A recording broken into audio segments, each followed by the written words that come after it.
sira kɔnɔ nɛgɛtana ni ale Bamakɔ kin dɔ ye ko yen kin kɔnɔ mɔgɔ kɔni wula ka zone dɔ kɔni faga an balimaw aw bisimila ye an ka bi kabako kɔni kɛnɛ kan bi kibaruya min b'an bolo o de ye ka fɔ sira kɔnɔ nɛgɛtana ni ale kin ye ni o bɛ an ka faaba kɔnɔ Bamakɔ yan kin filɛ bɛɛ lajɛlen kɔni b'a dɔn ko ka sababu kɛ lakanabaliya kɔni ye ayiwa o de hukumu na ko min kun ye novembre kalo tile 29 ye ko tilegan fɛ ni ye zone dɔw de olu kɔni taara ka taa k'u bɛ bingani wale dɔ ta ka ɲɛsin kɛngariye dɔ kɔni ma ayiwa olu kɔni ka waleya ninnu kɔni hukumu kɔnɔna la ko u ye marifa de ci ayiwa zone ninnu kɔni kelen ka marifa ci maaw kɔni siranna maa caman y'i yɛrɛ kɔni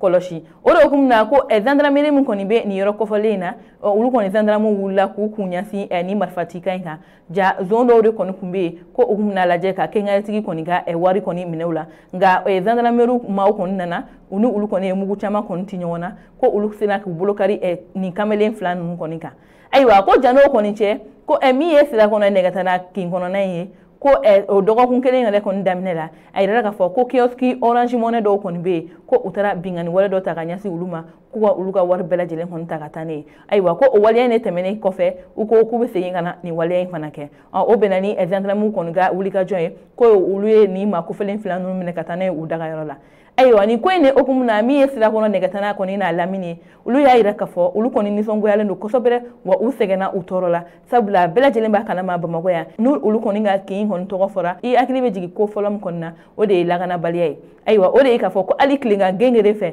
maaw kɔni tɛ ka taa u tagayɔrɔ la ni bingani wale dɔ kɔni ma ta ka ɲɛsin u ma ko hali ni musow bɛ taa u ka sugula taga la tuma caman na u b'a sɔrɔ bingani wale bɛ ta ka ɲɛsin u ma k'u bolona wariw minɛ la walima ka moto minnu na a n'a ɲɔgɔnna caman wa maa caman kɔni bɛ sira kɔnɔ nɛgɛta la u somɔgɔ caman kɔni bɔnɛla nin na ka sababu kɛ ni zone ninnu kɔni ka waleya ye ayiwa ni bɛɛ de kɔni dimina ni kin kɔnɔ mɔgɔ ninnu kɔni wulila k'u kun ɲɛsin ni gendarmerie kɔni na walasa ko ka zone ninnu kɔni d'u ma olu ka kan ka min k'u la u k'a kɛ o la ko sabula u yɛrɛ b'u ka kiiri tigɛ ko sabula ko ni waleya in kɔni bɛ olu ka kin kɔni na a mɛnna ko maa si den kelen ma wuli ka taa fɔ k'i bɛna olu kɔni na ka na ko sabula ni waleya ninnu tɛ ka kɔ tigɛ yɛrɛ olu ka kin na nka ko nin sen in kɔni fɛ ko olu yɛrɛ kɔni bɛ fɛ k'u ka kiiri tigɛ ayiwa o de hukumu na ko u girinna ka taa min ye gendarmew dagayɔrɔ ka firi yen nɔ ka taa ko fo ka zone ninnu bɔ ka d'u ma sina k'u tɛgɛ da zone fila ninnu kɔni kan k'u ye kelen ci fo k'o kɔni bɔnɛ a ni la wa kelen dɔ in ale kɔni gendarmew sera k'o minɛ ni jama kofɔlen ninnu na ayi ka ni jama ninnu na sabali ka yira k'a fɔ ko ni kɔni na u bɛna taa ninnu bila